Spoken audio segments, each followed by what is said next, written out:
Does gear actually matter when it comes to real estate photography? I don't think it does. It matters to a point where it's like, okay, yeah, you can't use only your cell phone for a prolonged period of time and expect massive success, but you also don't need an FX3, you don't need a Sony a7S III, you don't need even a Sony a7 III, you don't need to drop thousands of dollars on gear right off the bat. I've used all kinds of different cameras in my real estate photography career. I started out with an a7 III because I thought that you had to spend a bunch of money, you had to get the best of the best. I started with a 16 to 35 millimeter f4 Sony lens. It was crap. I think I got a garbage quality one and I returned it. Got a Sigma 14 to 24 millimeter f2.8. Great lens, don't get me wrong, super fantastic lens. And then I wanted better video, so I upgraded to the Sony a7S III, also a great camera. But then I did something interesting. I sold my a7S III and I bought a Canon M50. Why would I do that?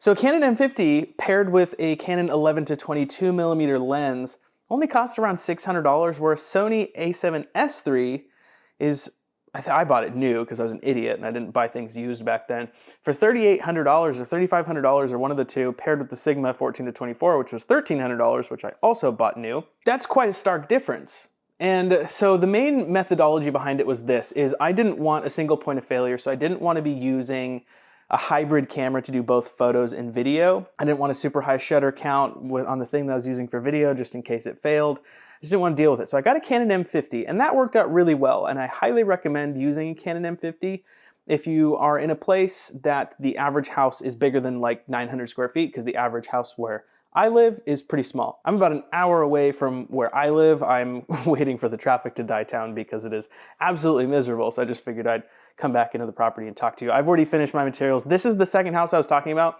So in yesterday's video, I think it was, where I compared the iPhone 15 Pro Max to the Pocket 3, which I'm filming on. That second shoot that got postponed because of staging, that is this one. So I think they did a pretty good job with the staging. I don't know, what do you think? I think it looks pretty good. So this house ended up being a little bit more bigger than I expected. So instead of $1097, it's actually maybe $1297 because it's at the second bracket up, which is super nice. Nice little bonus income. But as far as like the actual gear that you need to do the materials, you don't need super high quality stuff right off the bat. A Ricoh Theta SC2 is like 250 bucks. That's a 360 camera. It's a budget 360 camera, but you're still able to do the services, and get them done. Sorry, my wife is FaceTiming me. What was I talking about? Oh, I remember what I was talking about. Okay, so a Ricoh Theta SC2 is only $250 used. Sure, it's a budget 360 camera, but you can totally sell virtual tours for that, maybe for a slightly discounted price, but then you reinvest the money into slightly better gear. So just starting out, just because you're using budget gear doesn't necessarily mean you command low prices because you're using, F-tier quality stuff. Your customer service comes into play here. I use a decade-old Canon 5D Mark III for my photos and a Sigma 12 to 24 millimeter. That's a DSLR camera. A Canon M50 is 350 bucks. You can use any level of gear that you want because, especially for real estate photos, it's not that demanding. All you really need is a wide angle lens. Because there's really no movement, you just slap it on a tripod. The quality is gonna be pretty much the same, especially sending it to a third-party editor, or if you decide that you want to introduce Flash, whatever. It's all gonna be pretty much the same. The ancillary services, the other services that you can sell on top of that, like the 360 virtual tours, the drone footage, the floor plans, just use your cell phone, Cubicasa, it's super easy. I don't know why you'd ever use anything else. The other services that you can sell on top of that, they don't necessarily have to be these incredible quality things. You don't need a $3,000, or I just checked the Matterport 3 camera. That thing's like $6,000 for one of their bundles. It's insane. You don't need to buy that. You can get it done with, whatever level of quality that you want, and then use the money that you get to eventually reinvest into slightly better gear if it demands it. If you're getting by and your clients have no complaints about the quality of what you're producing, then why would you buy something unnecessary? Like, let's say you are using a DJI Mini 2 and you're like, oh, I really need a new drone. And while I do recommend getting something other than a DJI Mini 2 as soon as you can because of 4K 60 and it just makes it super easy when you're filming, I don't know how 100% necessary that truly is. So what gear do you truly need to get started as a full suite real estate photographer in 2024? You need a camera, a suitably wide angle lens depending on if it's full frame, micro four thirds, or APS-C. APS-C, it's like typically 10 to 18, a full frame, 12, 14, 16, 17, whatever. And then micro four thirds like a 7 to 14 or 8 to 18 or something like that. 360 virtual tours, you want to get something like a Ricoh Theta SE2 or Insta360 X3. I'm hearing mixed reviews about the Insta360 X3, so I don't know if I'm going to continue recommending it. I just use the Ricoh Theta Z1 and I think that's overpriced for what it is. Drone stuff, I mean a $280 DJI Mini 2, though it cannot shoot 4K 60, is not the end of the world. I mean, the photos are good enough. If you're really good at flying the drone, then 1080 60 FPS is probably fine.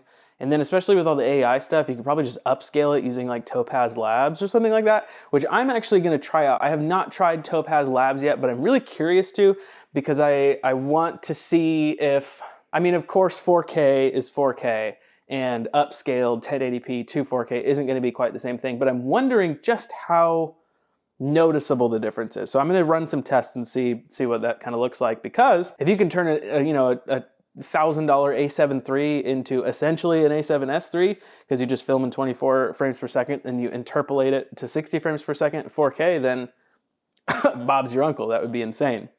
So real estate photography doesn't have to be super expensive to get into. Just get into it. Camera, tripod, lens, drone, 360 camera, cell phone. That's not that bad. And you certainly don't need to drop buku bucks to get the best of the best right when you start. It's just not necessary. Okay, I will see you in the next one. I'm having lots of calls, coaching program, if you're interested. Link in the description to apply now. Also my book. I'm just trying to kill time so I don't get stuck in traffic. So I might even make another video right after this in another location. What am I gonna do? I wonder how this acts with, because it's tracking my face right now. And it does pretty well because the gimbal, I think it'll stop right around like here. Wow, it's still going. So this would actually be pretty cool to do, like, if you're a realtor, you could just do your little walkie tours. Like you could put this on a tripod. I just have this on the mantelpiece right now. This is what I have it on. Just literally right there. So you could be like, "Dear Mr. and Mrs. Client, welcome to this lovely 3-bedroom, 1-bath." Yeah, 3-bedroom. Well, actually, it's 2 bathrooms. Never mind. Sorry. There's one up in the hallway, and then there's one in the primary suite. But this is pretty cool because I'd imagine it could probably track me. Is it tracking me? Hey, that's pretty cool. Okay, so I think this is where the Pocket 3 really shines. It's something like this, where you're either a realtor or you're lazy or you're a vlogger or something like that. I don't know why I said lazy.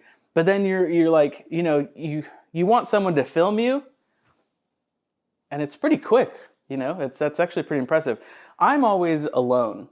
I have nobody in my life that would want to film good old Jordan. So something like this where it can track my face, and if I, really need, I could set this up to take video while I'm taking pictures, and that would be pretty cool because I could do, I should have freaking done that today. This is what I'm gonna do the next shoot that I have. I'm gonna find an inconspicuous place to set this camera up. Oh, but then I wonder what happens when it loses my face.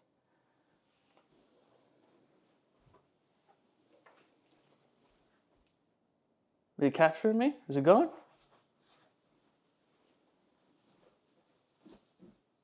Hey, okay. So maybe it doesn't need to do facial recognition. Maybe it just recognizes my body. Who knows? Okay, this was fun to mess around with. Let's...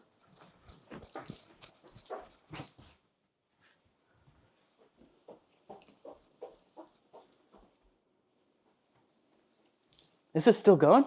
Is it capturing me? Okay, the Pocket 3 is pretty fucking cool. What happens when I go upstairs